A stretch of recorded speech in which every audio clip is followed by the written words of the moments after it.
Academia Mexicana de Ciencias.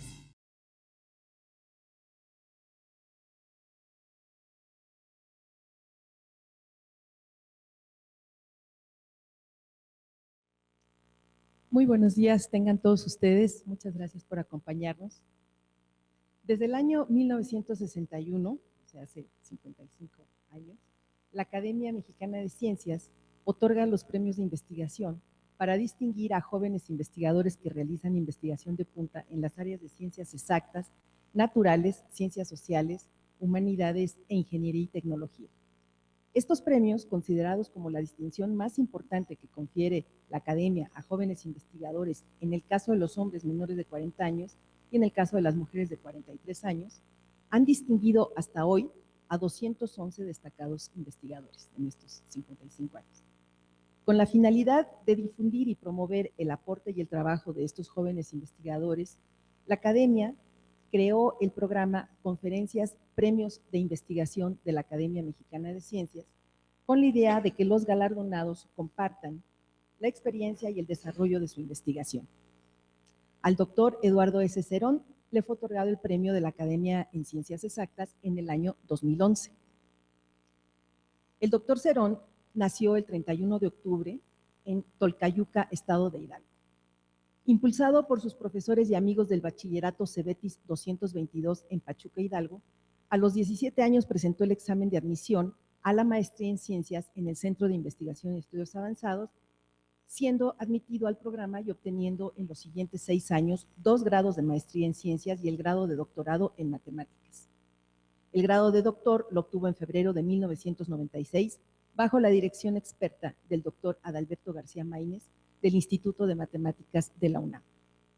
Entre 1997 y 2000 realizó 3 estancias postdoctorales en las universidades de York, Toronto y Montreal, en Canadá, con el apoyo de becas otorgadas por el CONACYT de México y por la Universidad Laval de Quebec.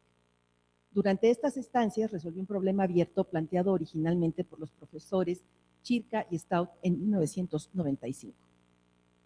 En septiembre del año 2000 regresa a México y se incorpora al Departamento de Matemáticas del CINVESTAB, en donde continúa desarrollando su trabajo de investigación en las áreas de análisis complejo y probabilidad, además de formar estudiantes de maestría y de doctorado, y de estar a cargo de los cursos de bioestadística para los alumnos de ciencias biológicas y de la salud en el CINVESTAB. A la fecha ha dirigido 7 tesis, 3 de maestría y 4 de doctorado. Eduardo Cerón ha publicado más de 40 trabajos en libros y revistas especializadas arbitradas. También ha redactado más de 50 reseñas de artículos matemáticos con el fin de fomentar la divulgación del conocimiento. El doctor Cerón es actualmente investigador titular nivel 3D en el Departamento de Matemáticas del CINVESTAB. Es miembro de la Academia Mexicana de Ciencias desde 2007, fue honrado con el Premio de Investigación 2011 de la Academia en el área de Ciencias Exactas. Es miembro del Sistema Nacional de Investigadores nivel 3 a partir de 2012 y es editor general del Boletín de la Sociedad Matemática Mexicana desde junio de 2012. Su trabajo de investigación no le ha impedido dedicar buena parte de su tiempo para asesorar a los estudiantes e impartir cursos obligatorios a los alumnos de nuevo ingreso, tanto en el Departamento de Matemáticas como en el Departamento de Biomedicina Molecular del CINVESTAB. Finalmente, también ha prestado importantes servicios a la comunidad matemática mexicana, como el negociar en la casa editorial Springbechet para que ésta edite e imprima el Boletín de la Sociedad Matemática Mexicana a partir del volumen 20 de 2014. Muchas gracias, doctor Cerón. Muchas gracias por la invitación. De entrada, muchas gracias por la invitación a esta conferencia. Gracias por todo lo hecho por la Academia Mexicana de Ciencias. Bueno, la conferencia quise dividirla en 2 partes. La primera parte está enfocada más a problemas que pueden aplicarse a biología y la segunda parte más a física. A ver. Ya. El problema que quiero enfocar en biología surge de una plática que he tenido con varios colegas biólogos, donde me preguntan siempre ¿cuántas muestras se necesitan para tener un intervalo de confianza? No sé por qué les interesa, no sé por qué les interesa. Es muy caro sacar una muestra y entre la menor cantidad de muestras que se tengan para tener un intervalo de confianza es mejor. Entonces es una pregunta que siempre están preguntando. ¿Cuántas muestras se necesitan? Bueno, Leyendo en la literatura, resulta que la sabiduría popular dice que es imposible construir intervalos de confianza con una sola muestra. La respuesta es, ¿esto es falso? Sí se puede. Bueno, quisiera hacer una pequeña introducción de qué es un intervalo de confianza. En las variables aleatorias, que generalmente uno trabaja con la distribución normal, porque es la que más se encuentra por varias razones en los modelos físicos, en los modelos reales biológicos. Si se tiene una variable aleatoria, se puede calcular cuál es la probabilidad de que esta variable aleatoria se encuentre en el intervalo, digamos, entre la media y menos 2 veces la desviación estándar, o la media más 2 veces la desviación estándar, que sería esta parte de aquí, que esta probabilidad es solamente el área bajo la curva, se puede escribir de esta forma, y resulta que si yo pongo 2 veces la desviación estándar, voy a tener una probabilidad del 95%. Esta es lo básico que se usa, usar el área bajo la curva para poder calcular probabilidades de una variable aleatoria. Ahora bien, esta curva nos sirve si nosotros sabemos cuál es la media y cuál es la desviación estándar. El problema que tenemos es al revés. Nosotros sabemos cuál es el valor de la variable aleatoria, que puede ser el resultado de un experimento, y no sabemos cuál es la media y cuál es la desviación estándar. Para esto se usan los intervalos de confianza. Bueno, si nosotros conocemos la desviación estándar, pero desconocemos la media, entonces la probabilidad, de vuelta, podemos empezar con esta probabilidad. Antes teníamos x menos mu menor que 2 sigma, ahora ponemos mu menos x, seguimos teniendo el 95% acá. Si yo muevo aquí los términos, puedo terminar con un intervalo de esta forma. La probabilidad de que la media se encuentre entre el valor de la variable aleatoria o del experimento menos 2 sigma y el valor de la variable aleatoria menos 2 sigma va a ser el 95%. A esta cosita de aquí se puede escribir de esta forma y se le llama intervalo de confianza y me dice cuál es la probabilidad de que la media se encuentre aquí dentro. La forma que se interpreta el intervalo de confianza debe ser muy delicada, porque una vez que nosotros tomamos una muestra, este intervalo de confianza está fijo. Entonces la media o está dentro del intervalo de confianza o no está. Okay. Entonces el 95% se interpreta de esta manera. Aquí tenemos 50 muestras. Tenemos un 95% de si después de tomar 50 muestras y calcular los correspondientes intervalos de confianza, en 47 de ellas la media se encuentra dentro del intervalo de confianza y solamente en 3 se encuentra fuera. Esa es la base, la forma en que generalmente se interpretan los intervalos de confianza, bueno, y se construyen de esta forma.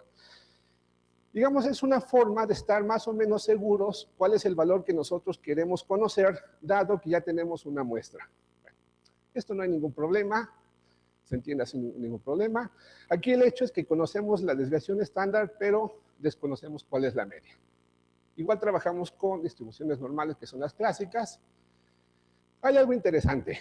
Uno generalmente no toma una muestra, toma varias muestras y hace un promedio. Bueno, si tomamos n muestras normales independientes, o sea que el resultado de un experimento no dependa de los resultados de otro experimento, todas ellas con la misma media y la misma desviación estándar, el promedio va a ser de vuelta una variable aleatoria normal, la media sigue siendo la misma, pero ahora la desviación estándar es más pequeña.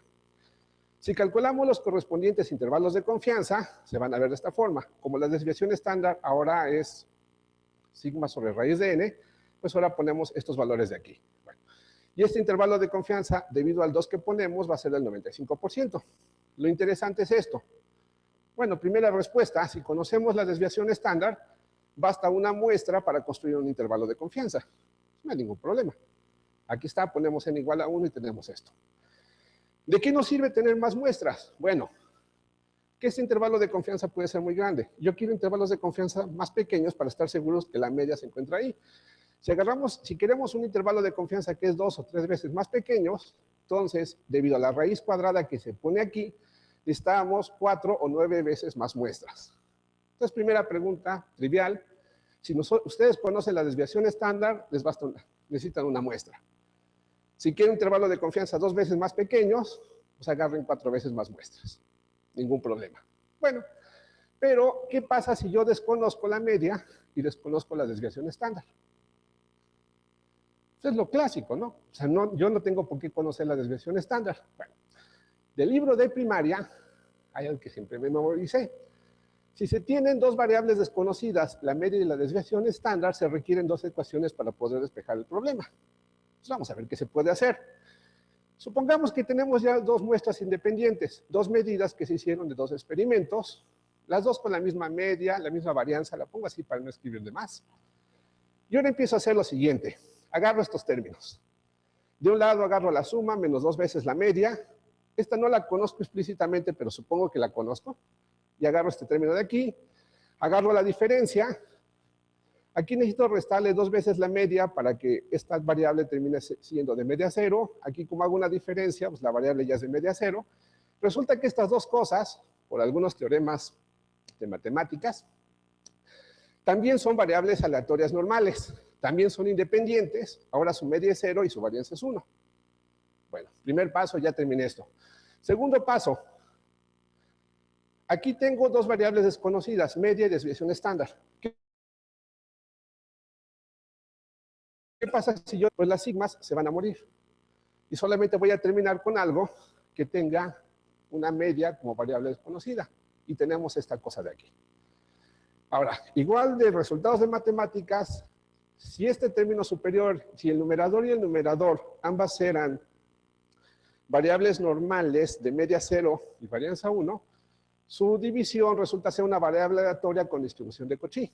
Bueno, la función de densidad de la función de Cauchy es de esta forma, se ve como esto, se parece mucho a la distribución normal, nada más se parece porque es de las más patológicas que hay. Estas distribuciones es de las más patológicas que hay, no tiene media, la varianza es infinita, bueno, tiene muchos problemas, pero bueno, como sea.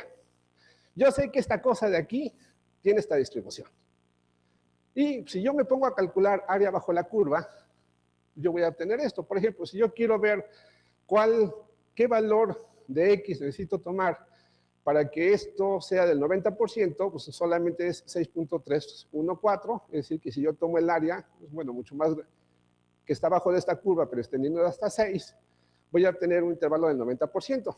Bueno, una vez que tengo esto, pasa algo interesante. Observen, yo solamente desconozco el valor de mu, el valor de la media. El valor de la desviación estándar ya no aparece aquí. Y solamente aparece una vez la media. Entonces yo puedo agarrar este término de aquí abajo, multiplicarlo para acá, hacer despejes y lo demás, intentar construir esto como un intervalo de confianza, y adivinen qué, sí se puede construir como intervalo de confianza. Y el intervalo de confianza que se calcula es de esta forma. De hecho, es posible calcular intervalos de confianza con solamente dos muestras independientes, X y Y. Tanto la media como la varianza son desconocidas y el intervalo de confianza se ve de esta forma. Este es un intervalo de confianza para la media con 90%. Esta es una desviación estándar aproximada. Bueno, ahorita van a ver por qué la pongo de esta forma. Bueno, y tenemos un intervalo de confianza si se tienen dos muestras. Si queremos un intervalo de confianza del 95%, bueno, necesito regresar a la página anterior, volver a hacer los cálculos y resulta que en lugar de usar el 6.314, debo usar 12.706. Entonces, ojo, tengo dos muestras, puedo calcular un intervalo de confianza, no hay ningún problema. Bueno, de hecho, si regreso a un libro básico de estadística, me dice que si tengo muchas muestras, más de dos muestras, lo mismo independientes, normales, con media y varianza desconocidas, el promedio, bueno, ya lo había dicho, es una variable aleatoria normal, no hay ningún problema, y si yo introduzco esta de varianza aproximada, entonces esta nueva variable, un montón de operaciones, es una variable aleatoria con distribución t de student, n-1 grados de libertad. De vuelta, esta parte de aquí es independiente de la desviación estándar que yo desconozco. Es el primer paso. Segundo paso, solamente aparece una vez la media. Entonces, esta fórmula de aquí es ideal para calcular de vuelta intervalos de confianza. Bueno, si vuelvo a hacer todas las operaciones que había hecho, obtengo, esto es clásico, intervalos de confianza cuando se tienen n muestras. Es intervalo de confianza obtenido usando la distribución de student. Si se tienen n muestras, estos son los grados de libertad y estos son los coeficientes que yo debo usar si quiero 80%, 90%, 95% o lo demás.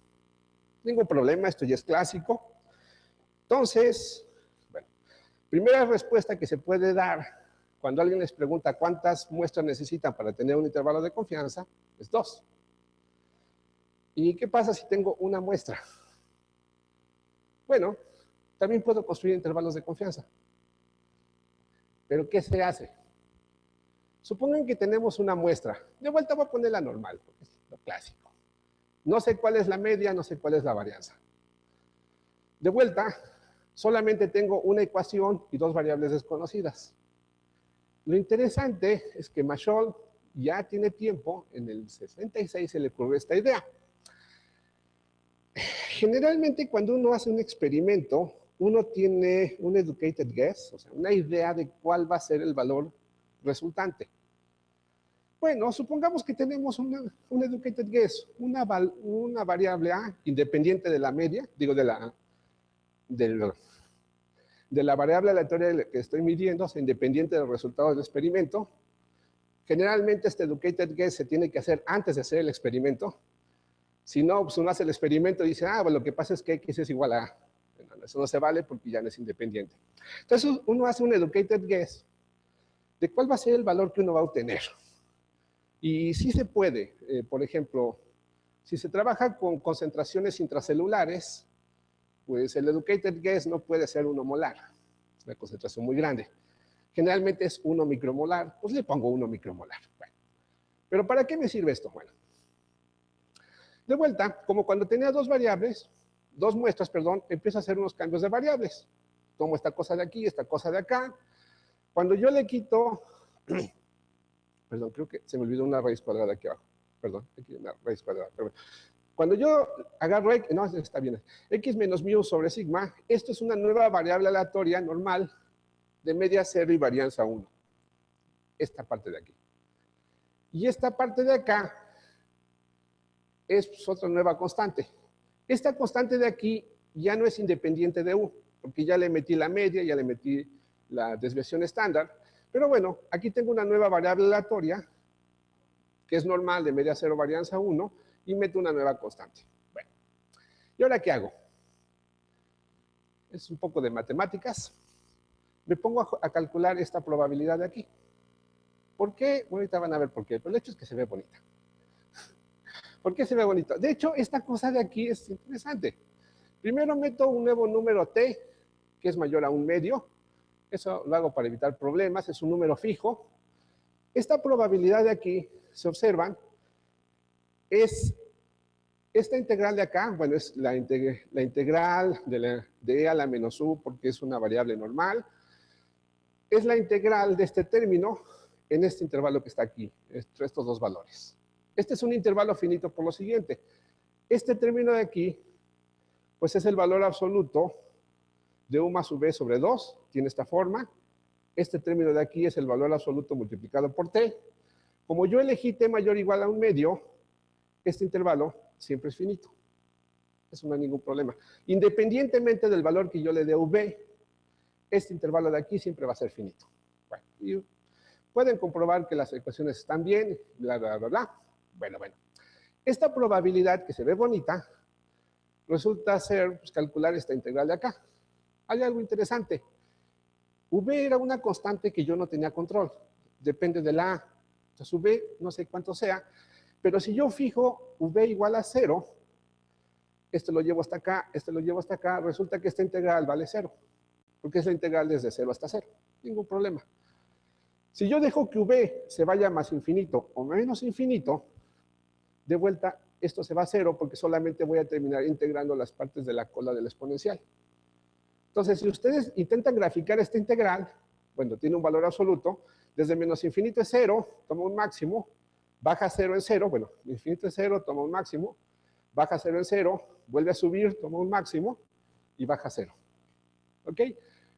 Yo quiero controlar el máximo, entonces voy a jugar con el valor de t para que esta probabilidad esté acotada por algo que yo conozco o yo quiero conocer.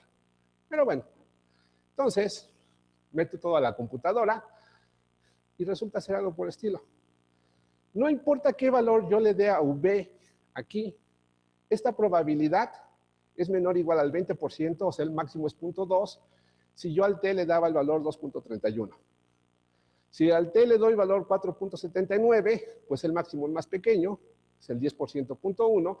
Si al t le doy el valor 9.65, pues el máximo va a ser 0.05. ¿De acuerdo? Bueno, ¿y ahora esto para qué me sirve? Bueno, recuerden que por la forma en que yo definí U y V, yo tengo esta propiedad de aquí. Entonces, donde dice U más V, yo puedo poner X más A menos 2 mu.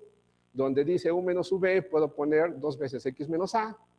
No hay ningún problema. Esta cosa de aquí tiene exactamente lo que yo necesito para obtener un intervalo de confianza. Aquí no aparece la varianza, por ningún lado. La varianza se murió, ya que lo mismo, la varianza que aparecía en el numerador se muere con el término que apareció en el denominador. No aparece la varianza, solamente aparece la media una vez. Entonces, si yo hago las sustituciones, estos términos acá, voy a poder construir un intervalo de confianza. Hay que jugar un poco más, porque generalmente para el intervalo de confianza aquí se ponía mayor o igual, del 80%, del 90% al 95%. Entonces hay que hacer unos cambios de signo, mover cosas aquí, poner... Hay que hacer un poco de movimiento. Pero adivinen qué. Si tenemos una muestra aleatoria, normal, con media, no le puse normal, ¿verdad? Bueno, una muestra aleatoria normal, con media, mu y varianza desconocidas, las dos desconocidas, lo único que necesitan hacer para tener un intervalo de confianza, pues es esto. Tomen una constante real, que es un educated guess, que sea independiente de X, o sea que ustedes la adivinan antes de tener la medida. Definimos este S como la diferencia entre X menos A y tenemos un intervalo de confianza. En lugar de sacar el promedio entre dos variables, aquí saco el promedio entre una variable aleatoria y el educated guess, y el valor de TDP lo puedo calcular de aquí abajo. Los valores de TDP eran 80, 90, 95%. Para la distribución normal eran estos valores de aquí. Si resulta que mi variable aleatoria original no era normal, sino era de Cauchy, pues uso estos valores. Y si no era de Cauchy, si no era uniforme, pues uso estos valores de acá. Entonces, bueno, respuesta. Si ustedes tienen una muestra, pueden obtener un intervalo de confianza.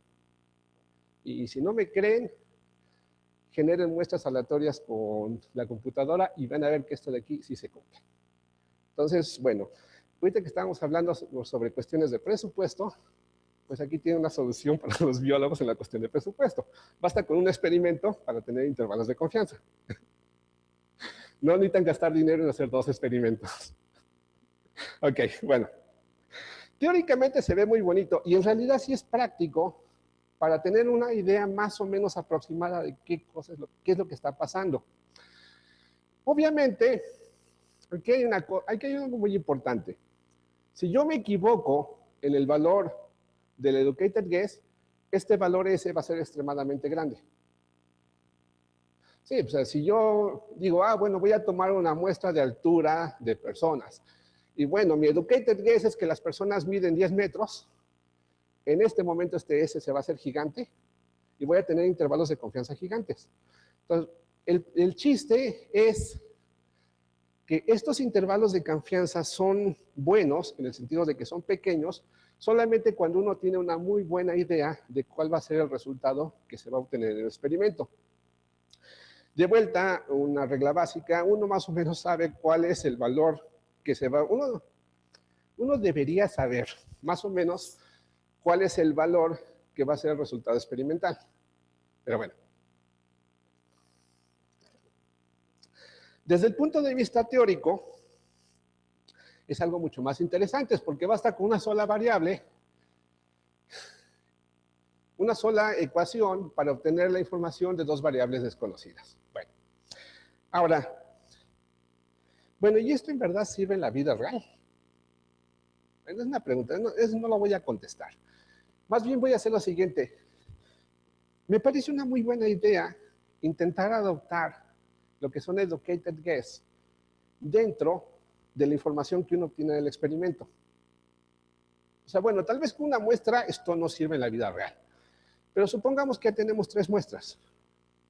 Okay. Uno sabe que si tiene 3 muestras usa la distribución t de student, bla, bla, bla, bla, obtiene un intervalo de confianza, todo está muy bonito. Pero si tengo 3 muestras y un educated guess, ¿qué hago? ¿Hay alguna forma de integrar la información del educated guess para tener un intervalo de confianza más pequeño? Bueno, la respuesta es sí, y es un problema abierto. Bueno, si así se puede. Obtener el intervalo de confianza idóneo es un problema abierto. Ahí está. Bueno, si tenemos más de 2 muestras, normales, independientes, esto siempre vamos a jugar con ellas, todas ellas de la misma media, la misma desviación estándar, es imposible usar la información en el educated guess para tener un intervalo de confianza más corto. Bueno, ya les había dicho, sí. Se hace lo siguiente, el intervalo de confianza tiene esta forma.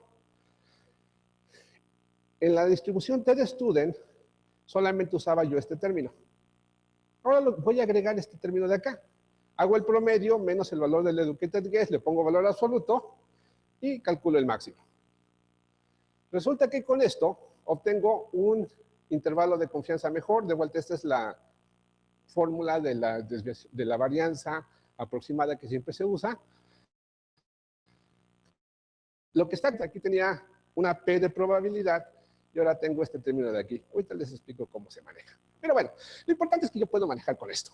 Ok, para fines prácticos se ve así. Si yo quiero un intervalo de confianza para una media con probabilidad del 90%, uso el término de TD-Student, no el de 90%, sino el de 80%. ¿Por qué? Porque 90% es igual a 1 más el 80% sobre 2. O sea, esta parte de aquí era el promedio del 80% con el 100%. Bueno, esto me beneficia en lo siguiente.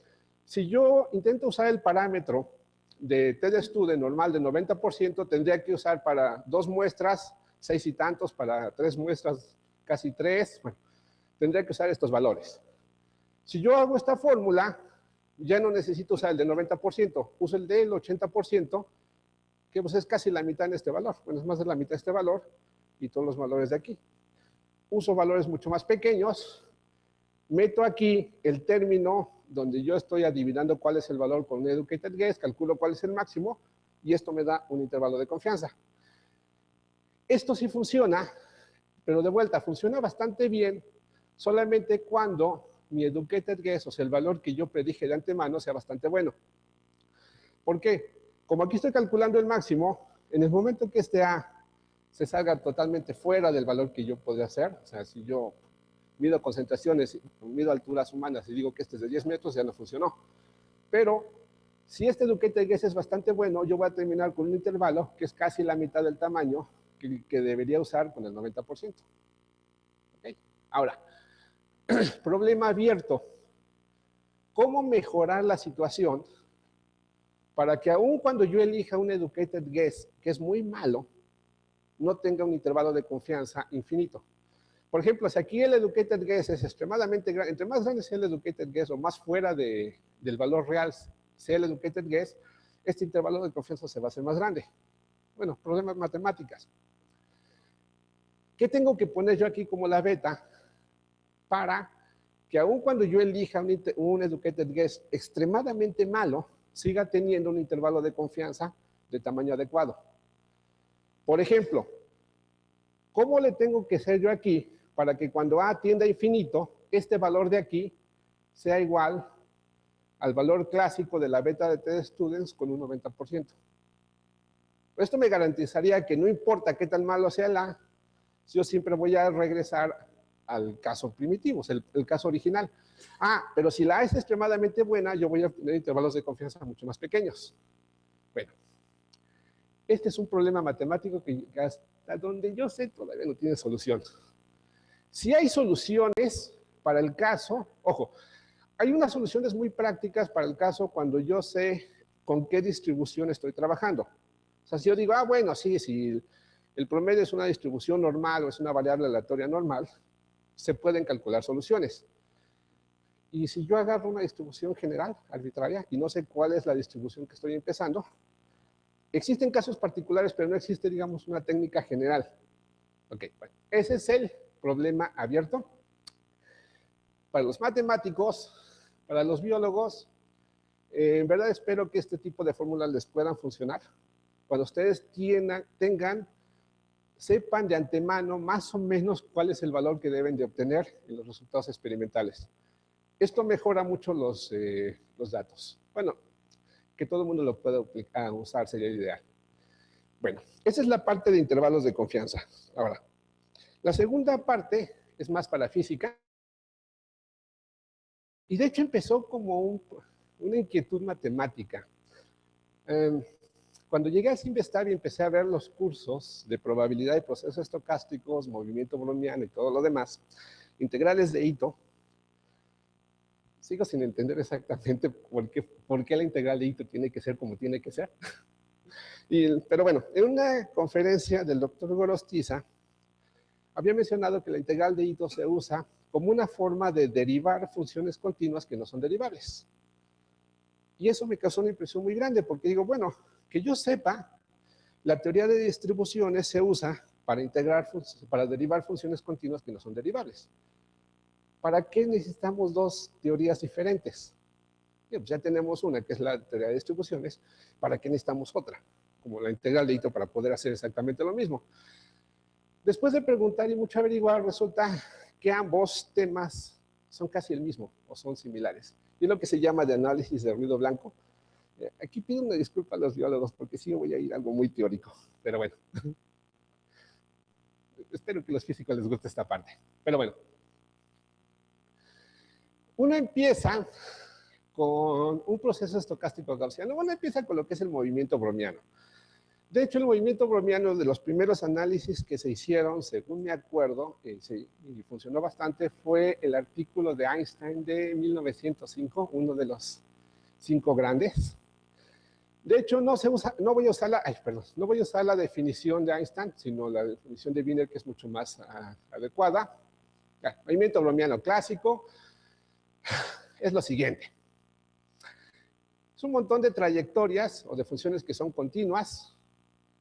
Bueno, para casi todo omega son continuas, para casi todo omega empiezan en el 0. La diferencia entre dos valores S y T es una variable aleatoria. Bueno, como empiezo con un proceso gaussiano, esta diferencia sigue siendo proceso gaussiano, tiene media 0 y varianza que va creciendo conforme la diferencia. Eso significa que las trayectorias, si yo empiezo aquí en el 0, se van alejando, en promedio se van alejando, pero no se van alejando mucho. Con esta fórmula de aquí, se puede calcular cuál es la media de este producto. Disculpen que no la recuerdo, es la covarianza. Sí, tiene que ser la covarianza, porque se tiene que restar menos el producto de las medias, que es igual a 0, pero bueno, la media de este producto es el mínimo entre T, y usando esta segunda definición también se puede deducir que tiene incrementos diferentes. Bueno, lo importante del movimiento browniano, o lo más fuerte, es que son trayectorias que empiezan en el 0, son continuas, no son derivables, son extremadamente feas. No tienen derivada en ningún punto para casi todo omega. Bueno, pero pues en teoría de, ¿cómo se llaman? Perdón. En teoría de distribuciones, en análisis, yo sé que toda función continua se puede derivar, o puedo intentar derivarla. Y pues, yo quiero saber cuál es la derivada del movimiento browniano, que resulta que es la derivada del movimiento browniano es el ruido blanco, o debería ser el ruido blanco. Y bueno, voy a empezar con eso. De hecho, lo del ruido blanco también me ha llamado mucho la atención, por otras razones, es teoría del ruido. Pero bueno, el ruido blanco debería ser la derivada temporal del movimiento browniano, que de entrada son trayectorias que no son derivables, pero vamos a ver qué podemos hacer. Bueno, si nosotros pudiéramos intercambiar los límites con las medias o con las esperanzas, entonces tendríamos estas propiedades. La esperanza de la derivada del movimiento browniano, o sea, la esperanza del ruido blanco, pongo el límite afuera, calculo esto, pues esta es solamente la media de un incremento, y yo sé que la media de la parte superior es igual a 0, no importa si lo divido por épsilon, entonces en el límite va a ser igual a 0. Entonces el ruido blanco tiene medias 0. Si yo hago el producto, cuando ese es diferente de t, lo mismo, saco el límite fuera después de expresar las derivadas, y esta es solamente la media de dos intervalos temporales diferentes. Bueno, yo sé de la definición de ruido blanco que de la definición del movimiento browniano, que el movimiento browniano tiene incrementos independientes. Estos son dos incrementos a dos tiempos independientes. Entonces, la media de esta parte superior también tiene que ser igual a 0. Entonces, tengo esta fórmula. El problema viene con la parte inferior. Cuando yo intento calcular cuál es la desviación estándar y la varianza, tengo que calcular con una fórmula de este estilo. Resulta que la media de este numerador es épsilon, pero del denominador me sale un épsilon cuadrado. Entonces, la varianza del ruido blanco es infinita. Eso significa que físicamente no puede existir el ruido blanco. Bueno, son fórmulas, les voy a explicar mejor. Si existiera el ruido blanco, ¿qué debería de ser? Bueno, es fácil. Significa lo siguiente. Bueno, es un proceso estocástico gaussiano, pues no le hagan mucho caso. Cada trayectoria tiene media cero. En promedio, siempre debo estar en el cero. Este producto tiene media cero si S es diferente de T. Esto significa que si yo tomo dos medidas del ruido blanco, estas son independientes cuando los tiempos son independientes. Es decir, el valor que yo tome en una muestra de ruido blanco en este momento es independiente de lo que pasó hace 2 microsegundos. Totalmente independiente. Y también es independiente de lo que pasa en el futuro. La forma que yo me imagino esto es que el ruido blanco el movimiento browniano se modela generalmente como un borracho que está caminando al azar. Son trayectorias continuas. Si empieza en la hasta bandera del Zócalo, un segundo después sigue cerca del Zócalo. Quién sabe dónde esté, pero sigue cerca del Zócalo. Bueno, el ruido blanco es, imagínense un teletransportador estilo Viaje a las Estrellas, donde el teletransportador está borracho. Si ustedes empiezan en este punto, en un microsegundo puede estar en la Luna, en otro microsegundo van a estar en París, en otro microsegundo no sé dónde van a estar. El hecho es que el valor que tenga en un momento siguiente es totalmente independiente del valor que tengo actualmente. Entonces, estas trayectorias no pueden ser continuas. Bueno, eso no tiene ningún problema para modelarlo físicamente. El problema es este. Tiene varianza infinita. No existen procesos gaussianos de varianza infinita, porque intuitivamente lo que están diciendo es que cada valor es uniformemente distribuido en toda la recta real. No solamente el teletransportador está borracho, sino que puede mandar a cualquier lugar del universo con la misma probabilidad. El problema es que la recta real es de tamaño infinito. Entonces la probabilidad, bueno, me meten un montón de problemas porque no existe proceso gaussiano que tenga una distribución, digo, una varianza infinita. Entonces no existe físicamente. Pero bueno, entonces, ¿qué puedo hacer? Yo sigo de necio. Digo, yo siempre he sido muy necio, es que ya me conocen. Pero bueno, los que me conocen saben que soy así. Bueno, supongamos que el ruido blanco existe. Y yo lo quiero medir. De hecho, sí, o sea, yo puedo ir a la República de Salvador, comprar una fuente de ruido blanco, y sí se las venden. Tiene cierta... Sí, en realidad sí las venden. El problema es que son de banda finita, no son de banda infinita. Funcionan hasta gigahertz, las mejores de ellas. Terahertz ya no existen, pero sí existen fuentes de ruido blanco. O sea, supongamos que yo tengo una fuente de ruido blanco real. Perfecto. Cuando yo intento medir cuál es el valor del ruido blanco, yo me voy a dar cuenta de lo siguiente. Estas son mediciones clásicas, no mediciones cuánticas, porque me voy a meter en bronca. Pero bueno, son mediciones clásicas. El aparato con el que yo estoy midiendo una señal nunca me va a dar el valor exacto en ese momento. O sea, el aparato va a empezar a medir desde cierto intervalo de tiempo antes, va a tomar un máximo y va a regresar acá. Nunca voy a poder tener una medida instantánea. Es un problema. Siempre si yo tengo una señal real de ruido blanco, lo máximo que puedo hacer es medir esta señal de ruido blanco con respecto a una función que es suave y tiene soporte compacto. Entre mejor sea el aparato, más parada es esta señal, más delgada y más parada va a ser esta señal. Y me va a dar una mejor medición del valor exacto que yo quiero medir. Esa es una propiedad física real, o sea, nunca voy a poder tener la medición exacta. Para tener una medición exacta, necesito meter aquí una delta de Dirac y los problemas se vuelven Bueno, hay un montón de problemas. Entonces, este es el tipo de mediciones que yo puedo hacer del ruido blanco. Pero ojo, esta cosa de aquí sí está bien definida. Aunque el ruido blanco no existe, si yo sé que el ruido blanco es la derivada del movimiento browniano, yo uso el teorema de cambio de variables, la función tiene soporte compacto, eso significa que fuera de este intervalo vale 0, bueno, entonces no hay valores en la frontera, todo lo demás, y esta integral de aquí se puede ver como lo de acá. Y esta integral sí se puede calcular, porque es la derivada de una función que sea infinita, o sea, tiene todas las derivadas. Este es el valor del movimiento browniano asociado a esta trayectoria de ruido blanco, y todo sale bien. Entonces, estas medidas, aunque el ruido blanco no existe en la vida real, o si no existe, no importa, yo lo puedo medir. Es lo interesante. Ok, vamos a usar esto. Algo interesante. Bueno, esto es lo que pasa cuando yo tomo una medida. ¿Y qué pasa si tomo dos medidas y después saco el promedio? O si saco tres medidas y saco el promedio, pues el promedio de las medidas va a ser la acción del ruido blanco sobre el promedio de las señales que están metidas aquí. En otras palabras, tengo algo y ya está fallando la pila. Ahí está. Tengo algo como esto. Cuando yo mido la suma lineal de varias señales de medida, voy a tener una relación lineal aquí. Y eso me da una idea. Bueno, una propuesta.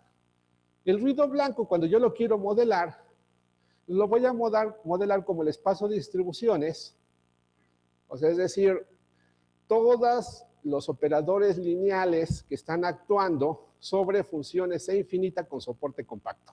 Y la linealidad sale de aquí. Perfecto, entonces debe de funcionar. Es un modelo bastante interesante, matemáticamente es fácil de definir, pues yo tengo un espacio de funciones con soporte compacto, meto todos los operadores lineales que yo pueda meter sobre este espacio de funciones suaves con soporte compacto, como derivada, integral, todo lo que sea lineal, junto todas los operadores que yo pueda hacer, y ese va a ser mi modelo para el ruido blanco. Parece funcionar bien. Hay un problema.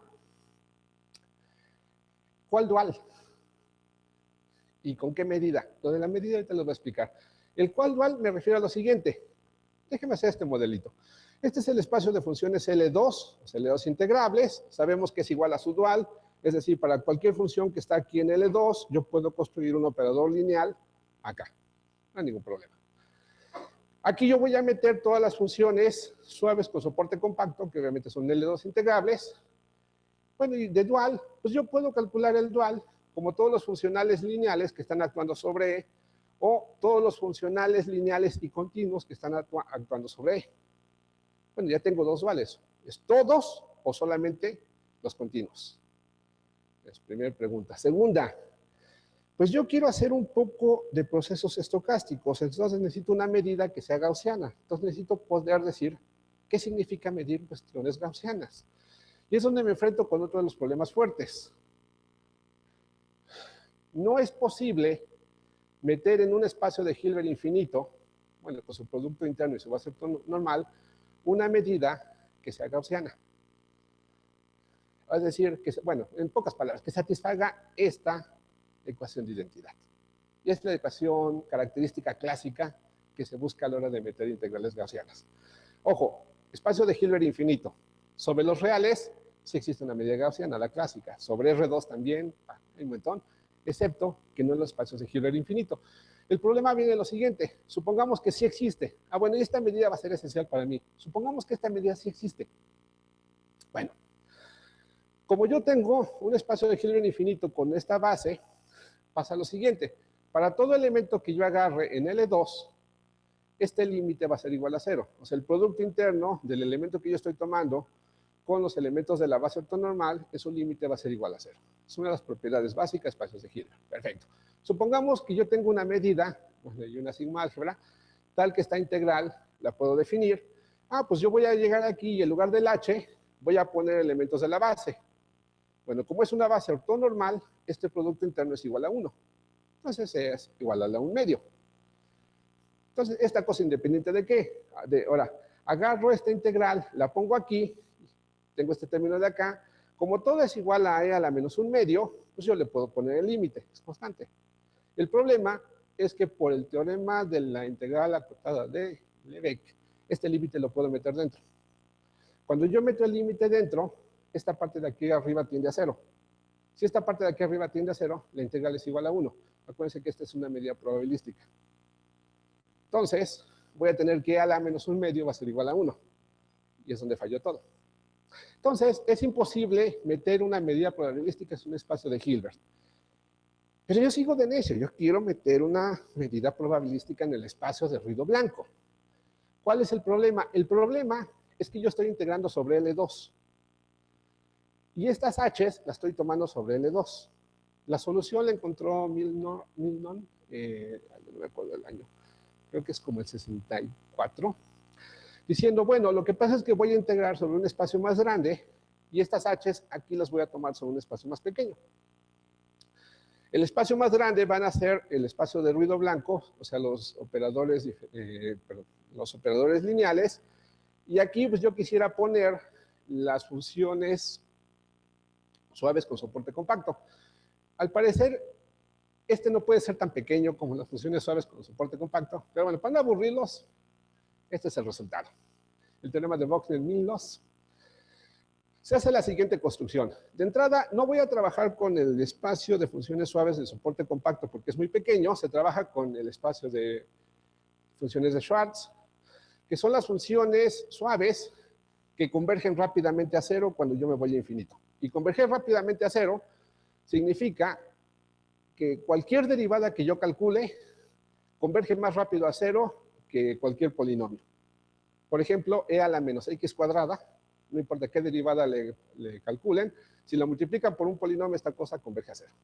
O sea, todas las derivadas le ganan a cualquier polinomio, no importa la potencia del polinomio. Ok, empiezo con estas funciones. De vuelta, para poder calcular dual, voy a trabajar con cierta condición de continuidad. Bueno, la continuidad en este espacio de Schwartz se define de esta forma. Una secuencia converge a f si cada elemento de la secuencia y todas sus derivadas convergen uniformemente en compactos a la función y todas sus derivadas. Esto lo necesito, es una convergencia muy fuerte, la necesito. Se da mucho con funciones de variable compleja, porque si tienen convergencia de una secuencia de funciones holomorfas, todas las derivadas convergen también. Pero bueno, y esto lo meto a la fuerza. Después de meter esto, yo ya puedo definir lo que es el espacio de ruido blanco, que es la familia de todos los funcionales lineales y continuos que defina sobre esta familia S, y la continuidad, si ya dije que es continuos, pues la continuidad se define con respecto a esta topología. Bueno, muy bonito, esa es la parte. Ok, después pequeña definición, perdón por que es medio aburrido. Tengo esta estructura de aquí arriba, las funciones de Schwartz están metidas en L2, L2 ya habíamos visto que es dual a L2, y esto se mete dentro de los funcionales de ruido blanco. Ok, Bochner-Milnor me dice que existe una sigma álgebra y una medida probabilística definidas en este superespacio gigante, tales que se cumple la función característica, esta parte de aquí abajo. Ahora, una vez que yo tengo esta construcción, entonces yo ya tengo un modelo para ruido blanco. Cada elemento de este funcional representa una trayectoria de ruido blanco a la cual se le pueden realizar mediciones de esta forma. Esta integral es la forma en que yo estoy midiendo el valor de una trayectoria de ruido blanco. Esto es una definición formal. La forma en que yo hago las mediciones es esto. Como X es un funcional que actúa sobre estas funciones, pues solamente evalúo X sobre la función. Y esto se va a interpretar como una integral. Perfecto. Bueno, un poquito más y ya llego a las aplicaciones.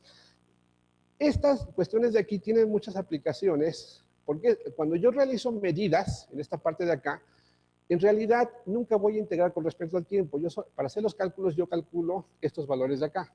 Esto me permite trabajar con todo tipo de cosas en el tiempo aquí. Por ejemplo, puedo trabajar con cosas que no son deterministas, es decir, que el tiempo no va hacia adelante, sino va hacia atrás, porque esta definición es definición formal, pero bueno, esta definición me va a ayudar mucho. Pero esta es la definición verdadera, o sea, ¿cómo recupero yo el movimiento browniano? Esto se va a hacer de la siguiente forma. Bueno, algo interesante. Esta integral de aquí se puede interpretar de varias, bueno, tiene muchas consecuencias. Aquí la vuelvo a escribir solamente para que tengan una referencia. De vuelta, como tengo una medida probabilística, en realidad estoy hablando aquí de una esperanza de este tipo de funcionales. De vuelta, bueno, sí, porque es la integral de esta función. Tengo esta parte de acá, esto es lo que ya lo habíamos visto. Aquí solamente estoy introduciendo un lambda.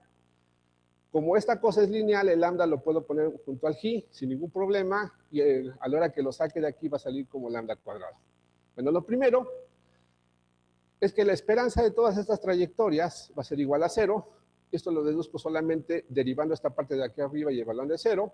Si derivo 2 veces y evalúo en 0, resulta esta parte de aquí abajo, y si agarro esta parte de aquí, tengo esta parte de acá. Ok. Esta parte de aquí se parece al movimiento browniano. Casi se parece, nada más que aquí yo debería de tener un mínimo, es decir, la esperanza de dos movimientos brownianos debería ser un mínimo aquí, y la varianza de un movimiento browniano casi se parece de acá, nada más que aquí debería tener el valor absoluto de S menos T. Pero casi llego yo al movimiento browniano. Bueno, en realidad se puede recuperar el movimiento browniano sin ningún problema. Esto es de vuelta reescribiendo lo que acabo de hacer. Bueno, de vuelta, nada más para que quede claro, las funciones de Schwartz y el dual se relacionan de esta forma. Una vez que yo tengo una medida probabilística aquí, puedo definir una norma como si fuera un espacio L2. Perdón, ¿cómo voy de tiempo? Ya me... 5 minutos nada más. Ay, casi me acabo. Bueno, voy a ir un poco más rápido, ya me estoy perdiendo mucho tiempo aquí. Bueno, esto sí lo tengo que decir. La forma en que se recupera el movimiento browniano es así.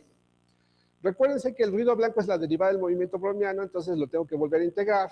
Formalmente, integrar esta cosa de aquí, pues eso es integrarlo sobre toda la recta real con la función característica que vale 0 por todo, bueno, vale 1 en el intervalo 0u y vale 0 donde sea. Bueno, y lo que se hace es, como yo no sé exactamente qué es aquí, aproximo la función característica por una secuencia de funciones de Schwartz, calculo esta parte de aquí que yo sé que sí se puede calcular y calculo el límite. Bueno, hay que demostrar que este límite existe, es único, esta es la demostración, pero bueno, por cuestiones de tiempo mejor nada, vamos a ver. Créanme, se puede recuperar de esta forma. Cuando yo hago esa recuperación, entonces en lugar de meter, para recuperar el movimiento browniano solamente necesito calcular la integral con respecto a la función característica, esto se hace a través de límites, y resulta que la esperanza del movimiento browniano es igual a 0. La esperanza del producto de dos movimientos brownianos resulta ser exactamente lo mismo, nada más que aquí voy a usar, según la fórmula que estaba usando antes, las dos funciones características, pues obviamente esta integral va a ser igual al mínimo. Entonces también puedo recuperar esta otra igualdad de aquí. Bueno, y resulta que cuando yo evalúo el ruido blanco sobre las funciones características de 0 a t, en verdad recupero el movimiento browniano. Entonces sí es un modelo que funciona. Bueno, y la forma en que se recupera es usando, bueno, como esta función está en L2, yo no sé cómo recuperarla, la recupero de esta forma. Es decir, van a hacer estas fórmulas de aquí. De vuelta, recordando lo que habíamos hecho. Bueno, ya tengo todas estas fórmulas donde yo tengo el ruido blanco y puedo recuperar el movimiento browniano.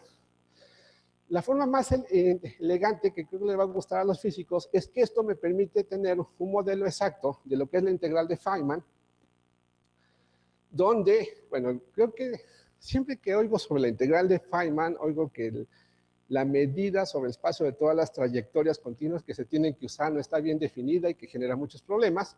Bueno, trabajando con el ruido blanco sí se puede tener esa medida bien definida, sin ningún problema, y se obtiene algo como lo siguiente. Esta es la integral de Feynman si se escribe en términos del ruido blanco. Lo primero que se hace es que recuperan las trayectorias del movimiento browniano, o sea, todas las trayectorias continuas que empiezan en x0 y acaban en x1. Se recuperan, como ya les había dicho, pues a través de esta integral de aquí. Se le pone la raíz de h barra sobre m. Por cuestiones de comodidad voy a poner h barra igual a m para que este término sea igual a 1. Y esta es la integral de Feynman. En la integral de Feynman se tiene el exponencial de la integral de la acción del campo sobre el valor de las trayectorias. Como estas son continuas no hay ningún problema. El problema es que se tiene que trabajar con este término que debe ser la derivada de las trayectorias. El problema con la derivada de la trayectoria es que no existe en el sentido real, porque Como son trayectorias de movimiento browniano, no tienen derivada bien definida, pero aquí es el ruido blanco. Entonces, pongo este término. Aquí debería de poner I sobre 2, pero estoy agregando un 1. El 1 se agrega por lo siguiente. Esta medida de aquí es medida gaussiana, es decir, las integrales, bueno, es como una campana de Gauss. Las trayectorias que estén cerca del cero pesan más que las trayectorias que están lejos del cero. Para hacer que todas las trayectorias pesen lo mismo, se le agrega esta integral de 1/2 W al cuadrado. Así todas las trayectorias pesan lo mismo. De hecho, este término me va a ayudar después. Ahora, la integral de Feynman se calcula sobre las trayectorias que empiezan en 0 y acaban en x0 y acaban en x1. Para recuperar esas, aquí estoy integrando sobre todos el ruido blanco, o sea, todas las trayectorias de velocidad. Lo que hago es meter la delta de Dirac. Y esto va a ser igual a 0 en aquellas trayectorias que no acaben en x1. Y va a ser infinito en las trayectorias que sí acaban en x1.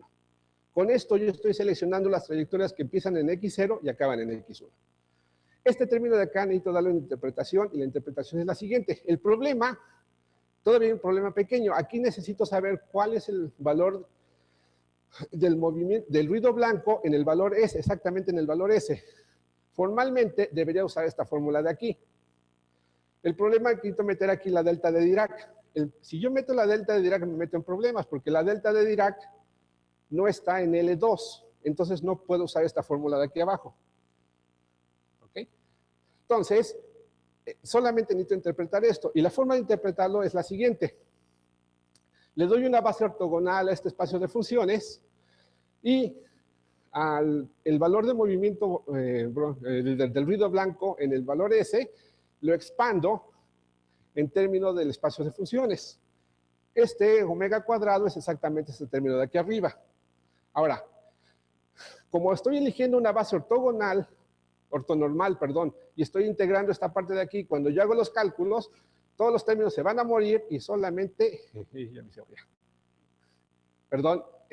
todos los términos se van a morir, déjeme cambiar de láser a ver si no me hago bolas, todos estos términos se van a morir y solamente van a sobrevivir estas partes de aquí.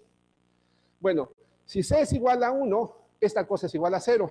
Si C es diferente de 1, se pueden hacer cálculos para demostrar que esta cosa converge en el sentido fuerte, en L2, con la medida, en L2 entre paréntesis con la medida mu, y converge, y al límite se le conoce como esta parte de aquí. Entonces, esta es la forma en que se va a interpretar el valor del ruido blanco exactamente en el parámetro S. Con esa interpretación, si yo la mezclo con toda esta, si yo pongo esta interpretación con estos términos de acá y empiezo a hacer cálculos, adivinen qué pasa. Puedo calcular perfectamente las integrales de Feynman para estos casos. Bueno, es solamente sobre la recta real. Se puede generar fácilmente Rn, pero se obtienen todas las integrales de Feynman con los valores correctos que deben de ser. Bueno, estas son unas aplicaciones de cómo se puede usar la teoría del ruido blanco para calcular las integrales de Feynman. Es para casos sencillos. Espero también, bueno, es una invitación para las personas de física para que puedan usar los cálculos en otros casos más complicados. Y bueno, tenía otra aplicación, pero creo que ya es mucho tiempo. Bueno, perdón por extenderme.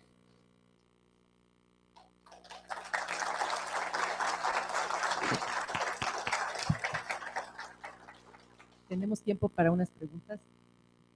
Yo quisiera hacer alguna pregunta. Dígame.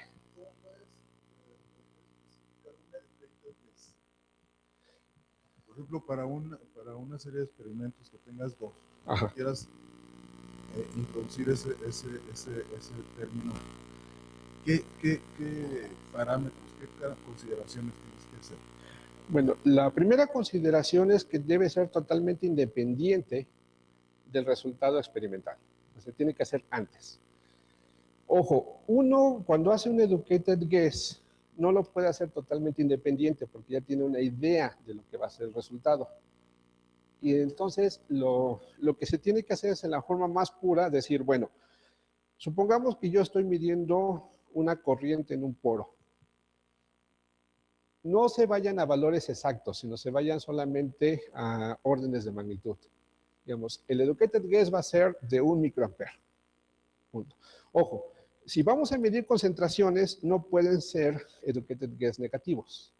Las concentraciones son positivos. Entonces se tiene que elegir positivo. Generalmente, yo lo que recomendaría es solamente usar el valor del orden, poniendo 1 por 10 al orden que se va a usar. Y si no se sabe, ponerlo en 0. Pero es la forma más práctica de hacer un educated guess. No es totalmente independiente porque uno ya está prediciendo cuál va a ser el valor que se va a obtener en el experimento. Pero es la mejor forma de evitar prejuiciar el experimento demasiado. Entonces, usar algo así como solamente el orden del valor que uno esperaría medir. Creo que es la forma más práctica. Por ejemplo, si vamos a medir alturas humanas, bueno, yo sé que los mexicanos miden 1.60 y tantos centímetros. Bueno, vamos a ponerle 1 metro solamente. Digo 1.60 y tantos metros, vamos a poner 1 metro solamente. Claro, el problema, de vuelta, con la propuesta que le estaba haciendo, es que entre más feo o más malo sea el educated guess, más grande es el intervalo de confianza. La solución es preguntarle a los matemáticos que produzcan fórmulas donde si el educated guess es muy malo, se recupera el intervalo de confianza que se obtendría originalmente con la t-student. Eso sería lo mejor. Pero con esta fórmula, es decir, vámonos al orden del valor que yo esperaría medir. Bueno, respetando signos. O sea, por ejemplo, concentraciones, no pondría yo una concentración negativa. Si no, no tendría sentido. Esa sería mi recomendación.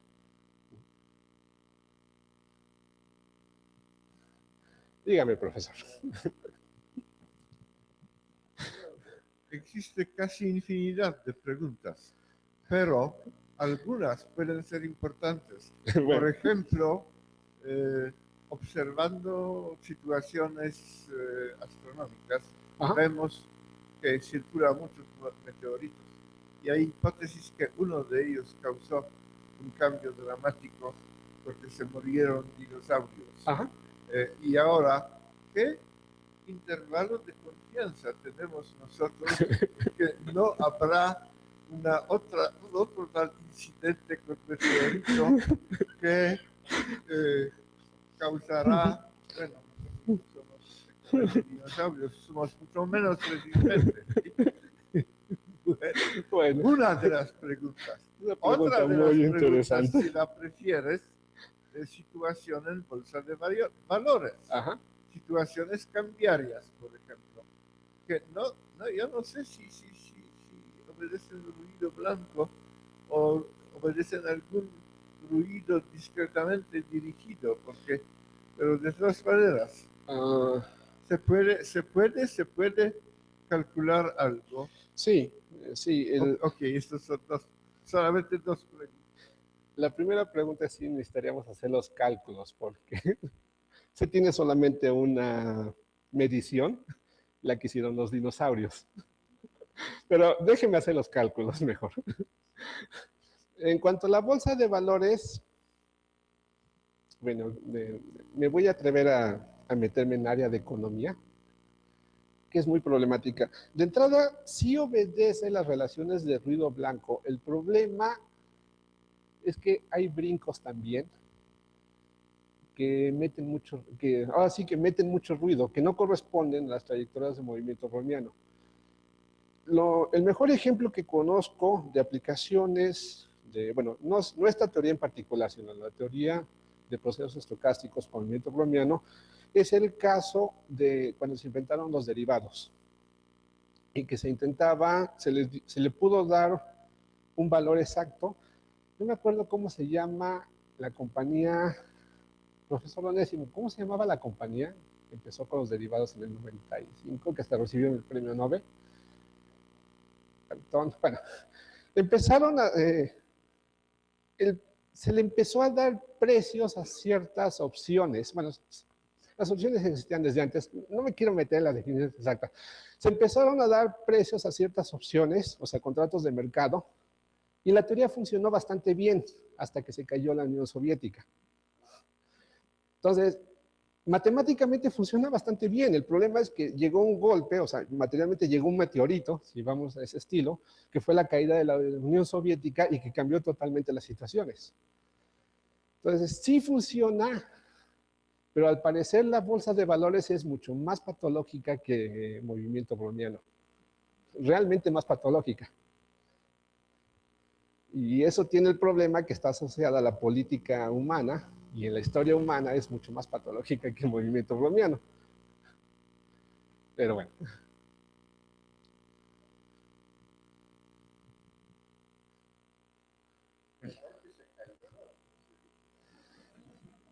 Bueno, ya habíamos discutido la otra vez, el surgimiento de la Unión Soviética no es un proceso normal, no es un proceso de movimiento browniano. Pero bueno. Yo tengo dos preguntas. Una es relacionada con lo que se acaba de tocar, de fenómenos que se presentan en las ocasiones. Sí. Y concretamente estoy pensando en lo que se habla últimamente de eventos extremos, conectado mucho con cuestiones de cambio climático. Y ahí también, obviamente, uno se pregunta cuál es el intervalo de confianza que se puede tener y cómo se puede correlacionar eso con el cambio climático. Porque son efectos que siempre han ocurrido, y ahora se está buscando correlacionar eso con un cambio en la temperatura. Creo que sería interesante buscar un enfoque dentro de lo que tú has presentado aquí, cómo se puede ir correlacionando de esto, ¿no?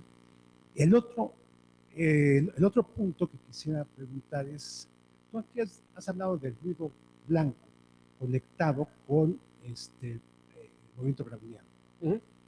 Pero ¿qué pasa cuando el movimiento, y eso en física ocurre mucho, no es browniano, sino realmente es un vuelo de Levy?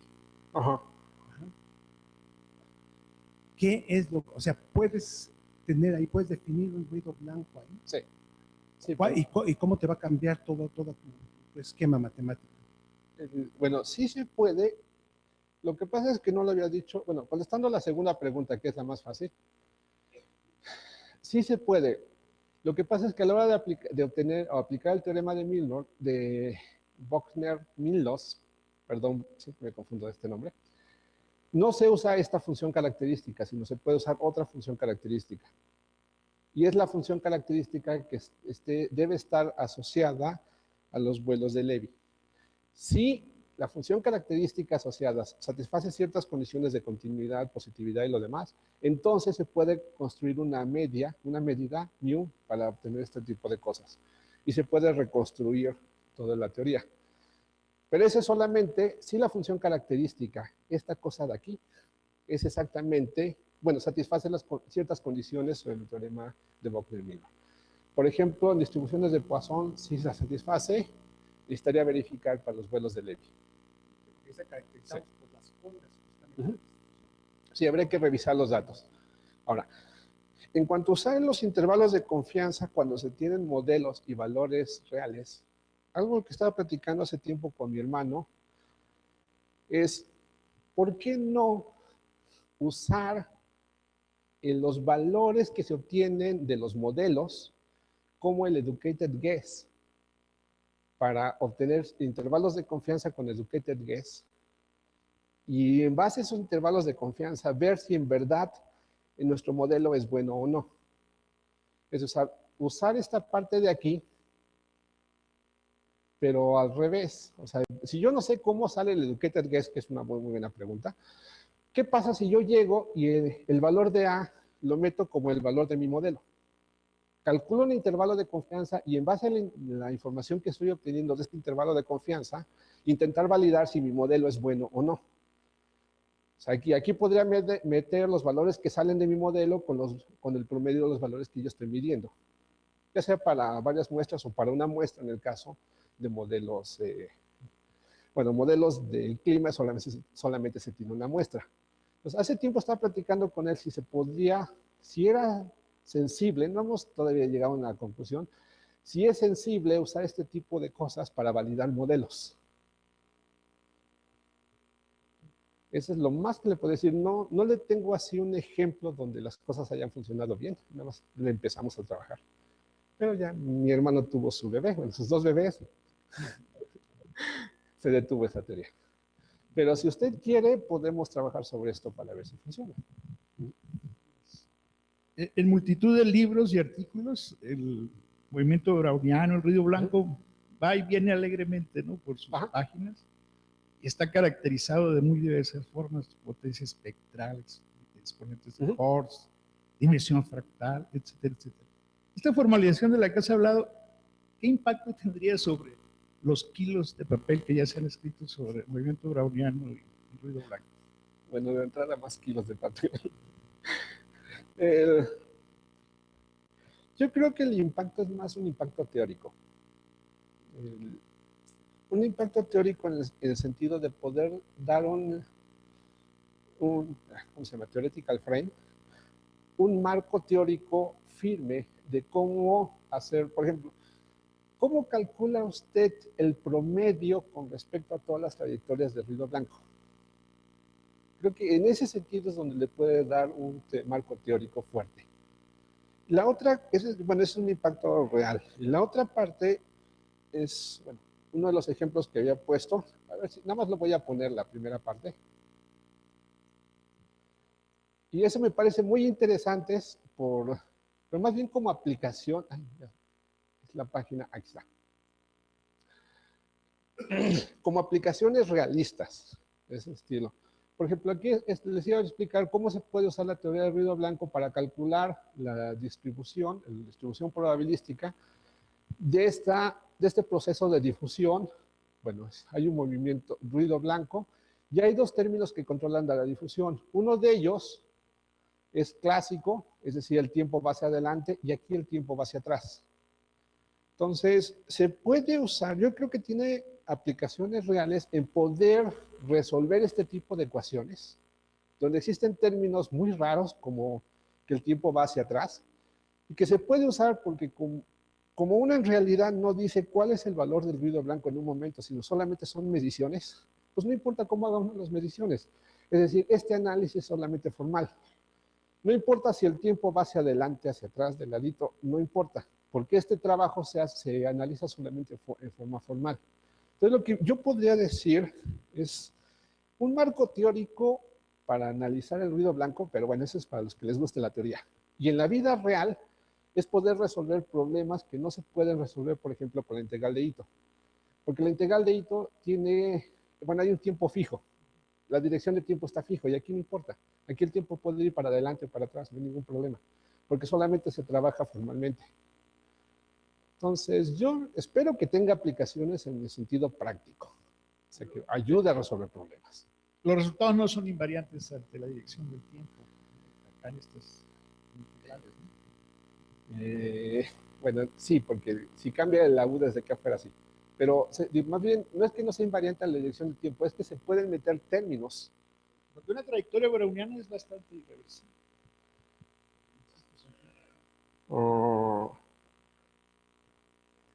Bueno, esta de aquí también sería irreversible. Bueno, estas trayectorias de aquí, bueno, habrá que analizarlas con cuidado. Pero no es que sea invariante al tiempo, es que se pueden meter afectaciones del futuro. Sí, bueno, esta distribución se va a mover de cierta forma conforme afecten los valores futuros, no solamente los valores pasados. O sea, poder analizar este tipo de cosas en nivel teórico y poder obtener resultados, yo creo que su principal fuerte en las aplicaciones. Y el marco teórico, pues es a las personas que les guste o tengan la curiosidad teórica de saber cuál es el marco del ruido blanco. Pero aplicaciones fuertes yo creo que sí tiene de este sentido.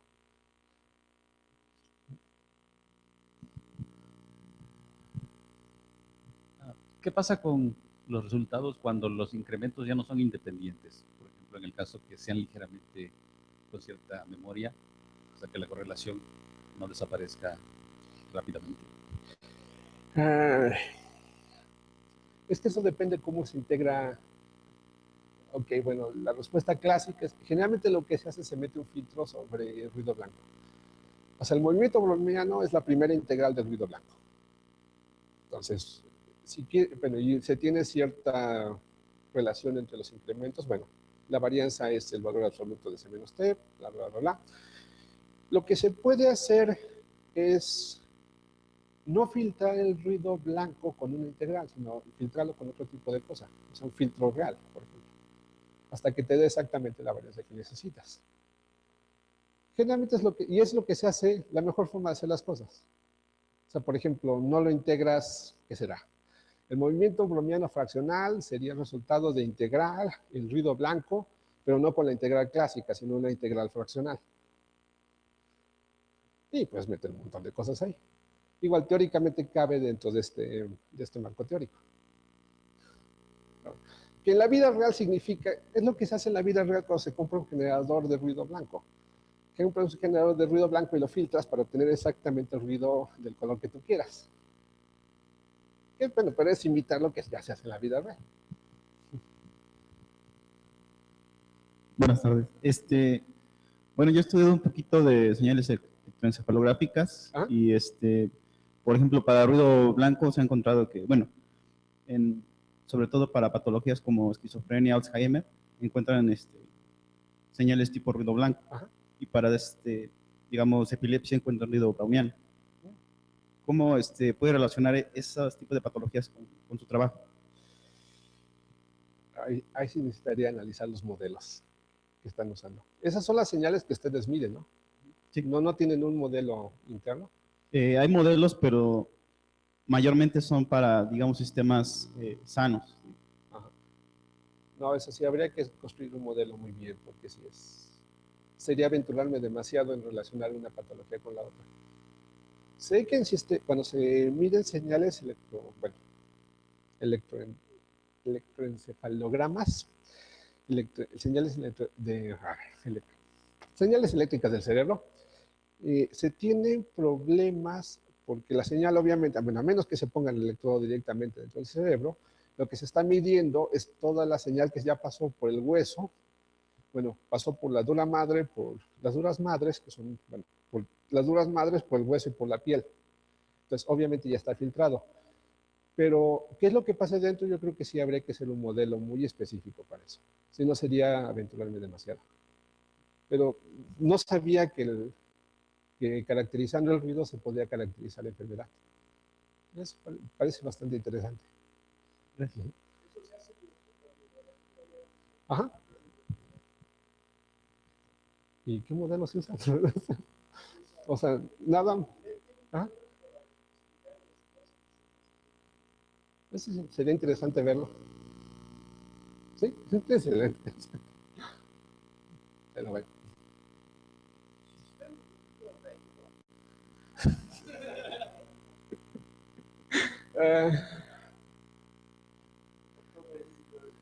No, es que ahí el problema, se le llama ruido blanco porque tiene todas las frecuencias, como la luz blanca. Si se carga a las frecuencias altas, se le llama ruido azul. Si se carga a las frecuencias bajas, se le llama ruido rojo o ruido café a veces. Más bien la pregunta es, ¿qué es el color negro? Bueno, está bien. Tiene razón. El ruido cuántico es ruido negro.